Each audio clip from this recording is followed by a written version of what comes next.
আসসালামু আলাইকুম। আজকের এই ক্লাসে সকলকে শুভেচ্ছা ও অনেক অনেক অভিনন্দন। আশা করি সকলেই ভালো আছেন। আলহামদুলিল্লাহ আমিও ভালো আছি। তো গতদিনের ক্লাসের পর সেখানে আমি অর্ধেক করে রেখে দিয়েছিলাম। তো আজকে বাকি অর্ধেক নিয়ে তোমাদের সামনে আবার উপস্থিত হয়েছি। তো আশা করি সকলেই মনোযোগ দিয়ে ক্লাসটি করবেন। তো শুরু করা যাক বেশি কথা না বলে। তো গতদিন আমি বলেছিলাম যে 3টা সেন্টেন্সের উপর আমরা ভয়েস করব। তো আজকে গতদিন আমরা একটা সেন্টেন্স নিয়ে করেছিলাম অ্যাসার্টিভ সেন্টেন্স। সুতরাং তাহলে আজকে 2টা সেন্টেন্সের উপর ভয়েস করব এক্স্যাক্টলি। তো আপনারা সবাই নোটিস করেছেন অবশ্যই, প্র্যাকটিস করেছেন অবশ্যই। তো অ্যাসার্টিভ সেন্টেন্সের ভয়েসগুলো প্র্যাকটিস করেন বেশি বেশি করে। আজকে আমরা করব ইন্টারোগেটিভ এবং ইম্পারেটিভ সেন্টেন্সের ভয়েস। শুরু করা যাক। ইন্টারোগেটিভ সেন্টেন্সের ভয়েস আগে গঠনটা দেখে নিই। Be verb plus object plus be ভার্বের বাকি অংশ, তারপরে ভার্বের পাস্ট পার্টিসিপাল ফর্ম, তারপরে বাই, তারপরে সাবজেক্ট। তো এখানে একটা কোশ্চেন থাকতে পারে যে বি ভার্ব তো বুঝলাম, বি ভার্বের বাকি অংশ কি? বি ভার্বের বাকি অংশ হচ্ছে যেমন অ্যাক্টিভ ভয়েসের মধ্যে যদি আর অথবা ইজ অথবা উইল ইত্যাদি দেওয়া থাকে, তাহলে প্যাসিভ ভয়েসের ক্ষেত্রে আমরা কি করব? কি বি ভার্ব নিব?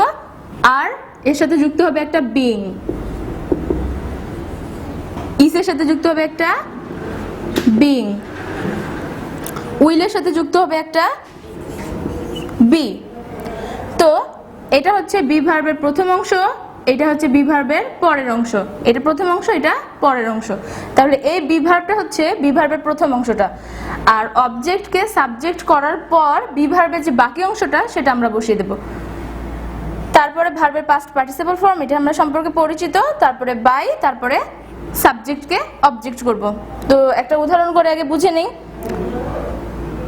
এখানেও 5টা কাজ, শুধু একটু এলোমেলো করে দেওয়া আছে। এটা হচ্ছে অক্সিলারি ভার্ব, এটা সাবজেক্ট, এটা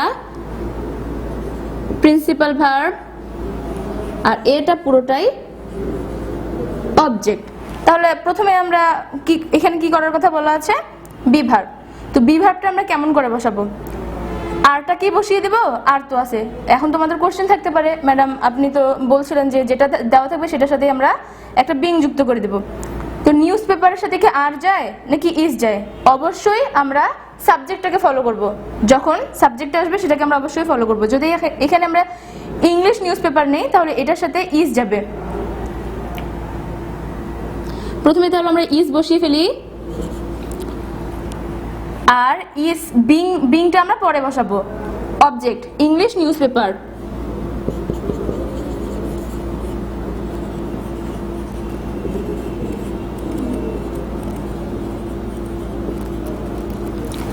ইংলিশ নিউজ পেপার। তারপরে বি ভার্বের বাকি অংশ, বি ভার্বের বাকি অংশ কি রয়ে গেল? বিং। তারপরের কাজ কি? ভার্বের পাস্ট পার্টিসিপাল ফর্ম। তো এখানে আমরা দেখতেছি রিডিং। তো আইএনজিটা হচ্ছে কন্টিনিউয়াস টেন্সের কারণে দেওয়া আছে। তাহলে রিডের 3টা ফর্ম কি কি জানা আছে আমাদের?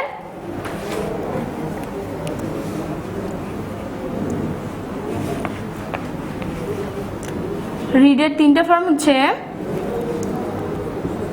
Read, read, read.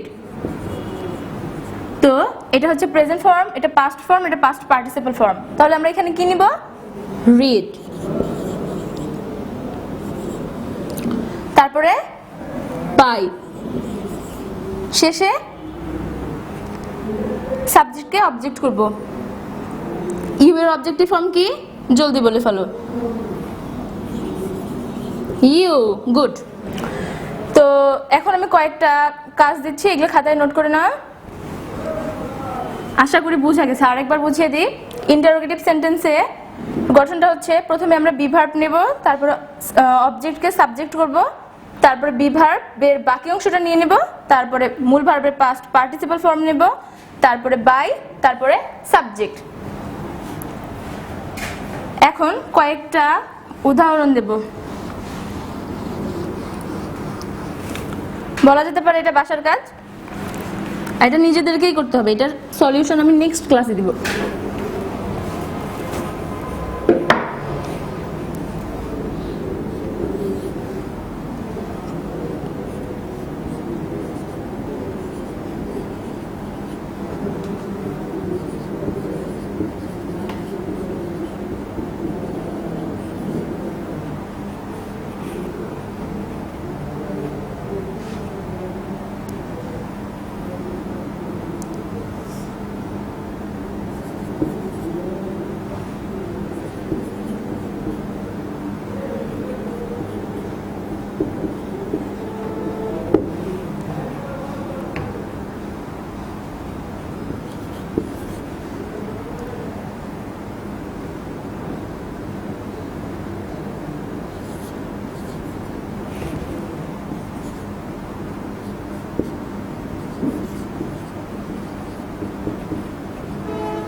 দেখে নেই এক্সাম্পলগুলো কি কি দেওয়া আছে বাসার কাজ। Is she speaking about fish? Can I go with you? Are they enjoying the class? Enjoying the class. তো এটা থাকলো ইন্টারোগেটিভ সেন্টেন্সের বাসার কাজ। এখন ইন্টারোগেটিভ সেন্টেন্সে শুধু সাধারণ সেন্টেন্সেই কিন্তু ভয়েস দেওয়া থাকে না, এখানে আরও কিছু ব্যতিক্রম নিয়ম আছে, যেমন হু দিয়ে থাকতে পারে, অথবা হুম দিয়ে থাকতে পারে, অথবা আচ্ছা দেখে নেই আমরা ক্লাসে আরও কি কি দিয়ে থাকতে পারে।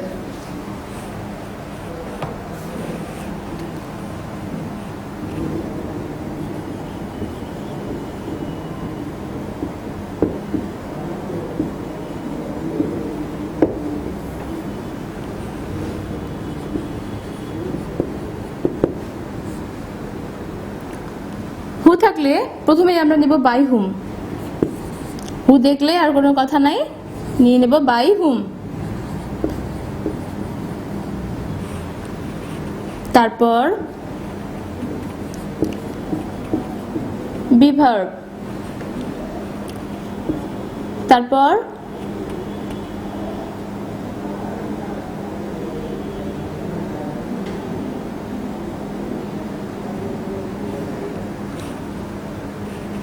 মূল ভার্বের পাস্ট পার্টিসিপল ফর্ম,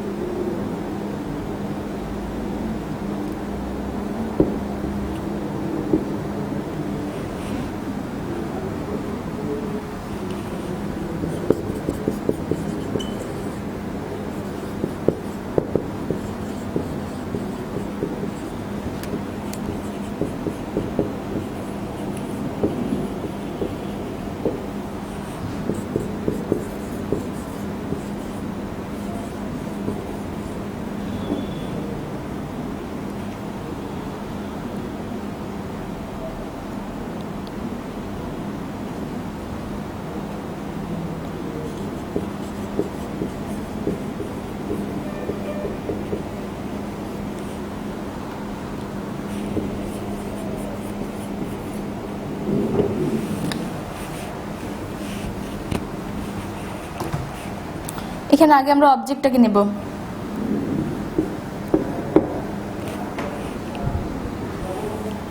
তারপর বি ভার্বের বাকি অংশ,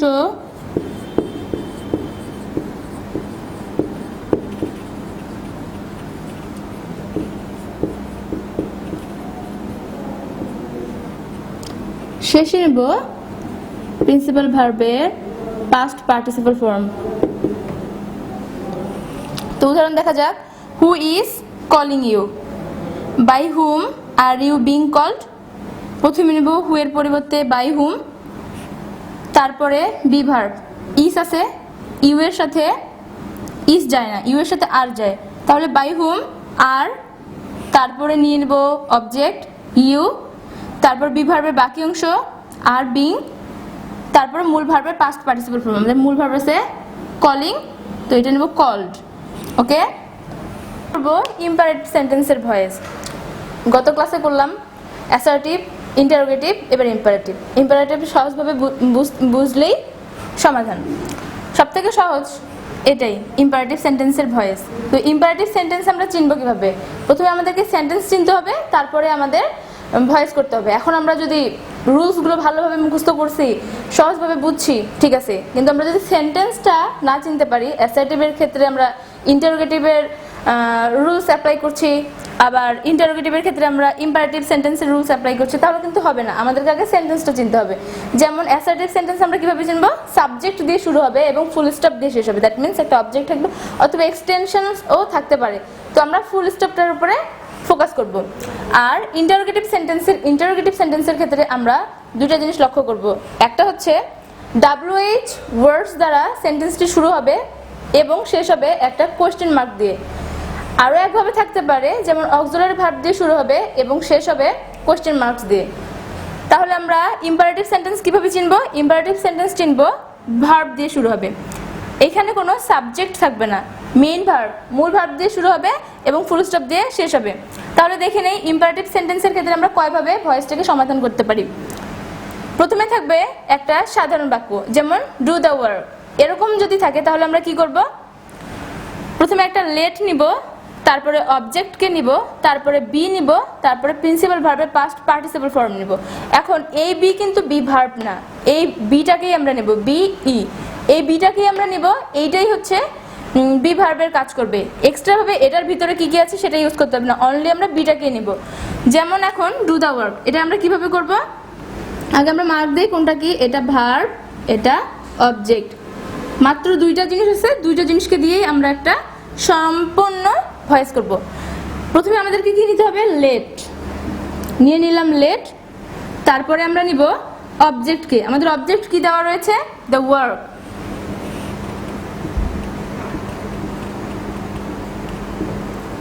তারপরে দেওয়া আছে be, let the work be principal ভার্বের পাস্ট পার্টিসিপল ফর্ম ডু রয়েছে, ডু এর পাস্ট পার্টিসিপল ফর্ম কি, জলদি বলে ফেলি, ডু, ডিড, ডান। তাহলে আমরা কোনটাকে নিব, ডিডকে নিব নাকি আবার ডুকেই নিব, অ্যাবসলিউটলি ডানকেই নিব।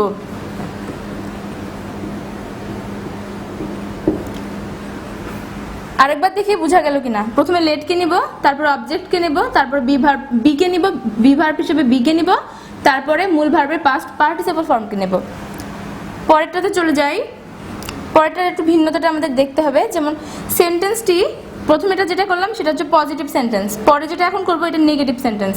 সবসময় এরকমই তো থাকবে না যে do the work, open the door, এইভাবে সবসময় থাকবে না, নেগেটিভও থাকতে পারে। তখন আমরা কি করব, নেগেটিভে দেওয়া আছে ডু নট টেল এ লাই, এই নোটটার কারণে এটা নেগেটিভ হয়ে গেছে। তো এখন আমরা এটাকে কিভাবে ভয়েস অ্যাক্টিভ টু প্যাসিভ করব। ডু নটের নেগেটিভের ক্ষেত্রে আমরা লেট নট বসাবো, উপরে বসিয়েছিলাম লেট, এখানে নট, কেন নট, নেগেটিভ হওয়ার কারণে নটটাকে বসাবো, বাকি পুরোটাই সেম, লেট নট, তারপরে অবজেক্ট, তারপরে বি, তারপরে প্রিন্সিপাল ভার্বের পাস্ট পার্টিসিপল ফর্ম। করে ফেলি,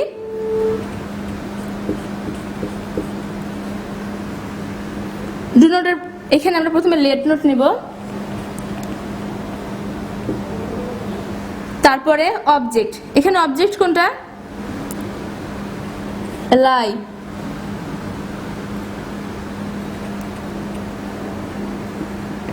এ লাই, তারপরে বি, সবার শেষে প্রিন্সিপাল ভার্বের পাস্ট পার্টিসিপল ফর্ম। এখানে প্রিন্সিপাল ভার্ব কি রয়েছে, টেল। এখন কোশ্চেন থাকতে পারে, আপু উপরেরটা ডু তে আমরা প্রিন্সিপাল ভার্ব নিছি, এখানে আবার টেল কেন নেব, ডুটাকে কেন নেব না, কেননা এই ডু নট হচ্ছে সাহায্যকারী ভার্ব হিসেবে কাজ করেছে, যেহেতু নটটাকে আমরা একা ফেলতে পারবো না।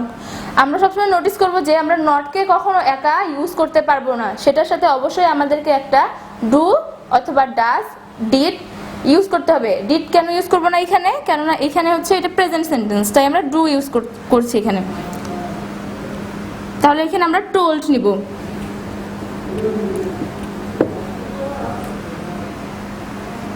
তারপরে সেন্টেন্সটার ভিন্নতা দেখি, এটা নেভার দিয়ে রয়েছে, কোনো কোনো সেন্টেন্স নেভার দিয়েও থাকতে পারে। তাহলে নেভার টেল এ লাই, এটাও যেহেতু একটা নেগেটিভ সেন্টেন্স তাই লেটের সাথে একটা নট যুক্ত হলো। তারপরে আমরা অবজেক্টকে নেব এভার, এখানে এভার কেন নিলাম, এই নেভারের কারণে নেভারটাকে উঠায় দিব, তাই কাজেই আমরা একটা এর পরিবর্তে এভার ইউজ করব। তারপরে বি বসাবো, তারপর প্রিন্সিপাল ভার্বের পাস্ট পার্টিসিপল ফর্ম। তাহলে করে ফেলি, প্রথমে বসাবো একটা লেট নট,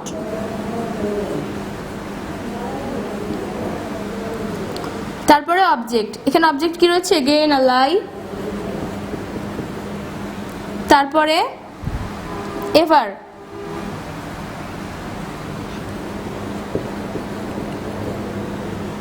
তারপরে বি,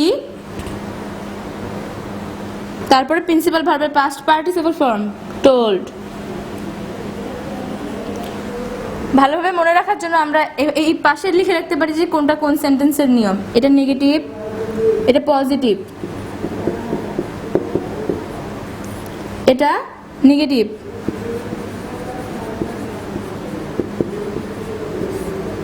এটা নেভারের নিয়ম, আর এটা লেটের নিয়ম। ওকে, তাহলে এটার কি রেজাল্ট পেলাম আমরা, never tell a lie, let not a lie ever be told. এটা এটাও ফিনিশ, আশা করি বোঝা যাচ্ছে। তারপরে আছে লেট দিয়ে, let him play football, let him play football. তো এটা আমরা কিভাবে করব? লেট নিব, অবজেক্টকে নিব, বি কে নিব, প্রিন্সিপাল ভার্বের past participle form plus by plus subject. এখানে এখন আবার কোশ্চেন থাকতে পারে, এগুলোতে বাই ছিল না, সাবজেক্ট ছিল না, এখানে আবার কেমন করে এলো? কেননা আমাদেরকে দেখতে হবে এখানে কি কি রয়েছে। আমরা এক্সাম্পলটাতেই দেখে নিই। লেট দেওয়া রয়েছে, একটা অবজেক্ট দেওয়া, সাবজেক্ট দেওয়া রয়েছে, একটা ভার্ব দেওয়া রয়েছে, আরেকটা অবজেক্ট দেওয়া রয়েছে।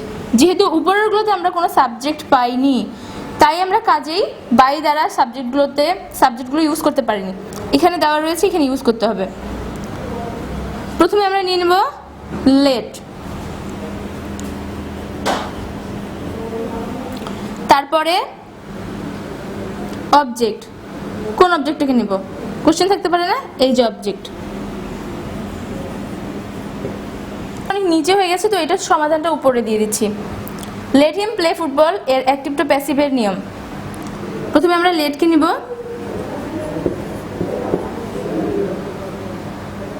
তারপরে অবজেক্টকে নেব, অবজেক্ট আছে ফুটবল,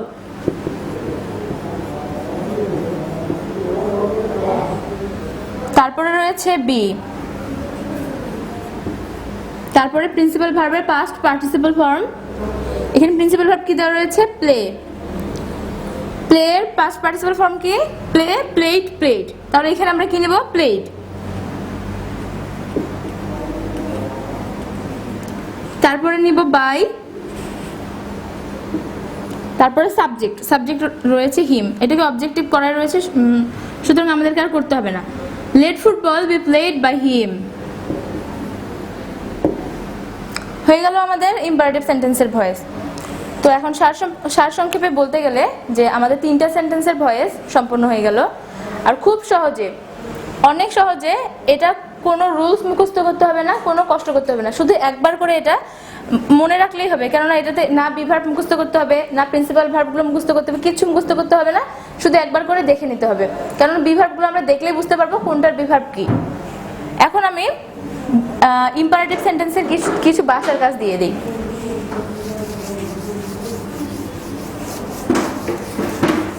আরেকটা কথা মনে রাখতে হবে যে প্র্যাকটিসের কোনো বিকল্প নেই। তো আমরা বই থেকে যত বেশি পারবো প্র্যাকটিস করব।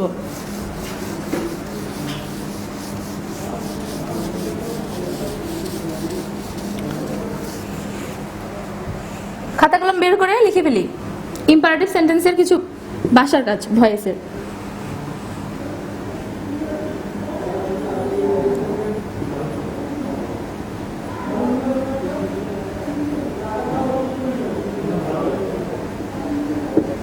Open the window.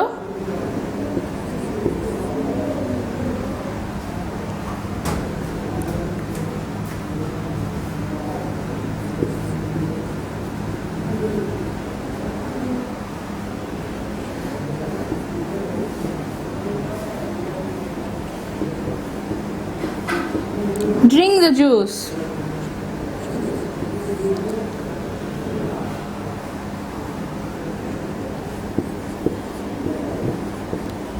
Never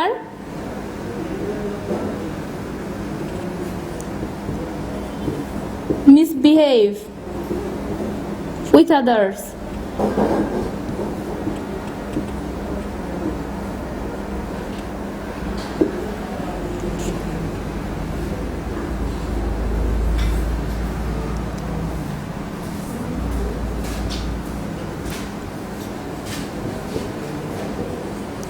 Let me finish the job.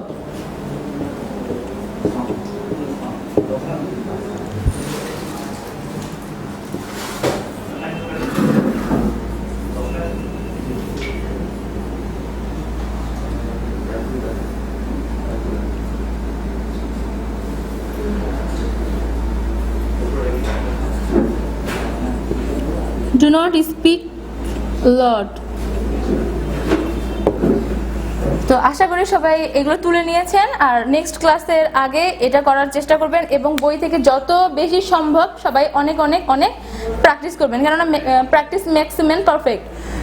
সুতরাং আশা করি যে আমার ক্লাসটা সবাইকে ভালো লেগেছে এবং আশা করবো নেক্সট ক্লাসের জন্য আপনারা সবাই আমার জন্য অপেক্ষা করবেন, আর আমি নেক্সট টপিক নিয়ে আপনাদের সামনে আবার উপস্থিত হব। ততদিনে সবাই ভালো থাকবেন, সুস্থ থাকবেন এই কামনা করি। টিল দেন, আল্লাহ হাফেজ।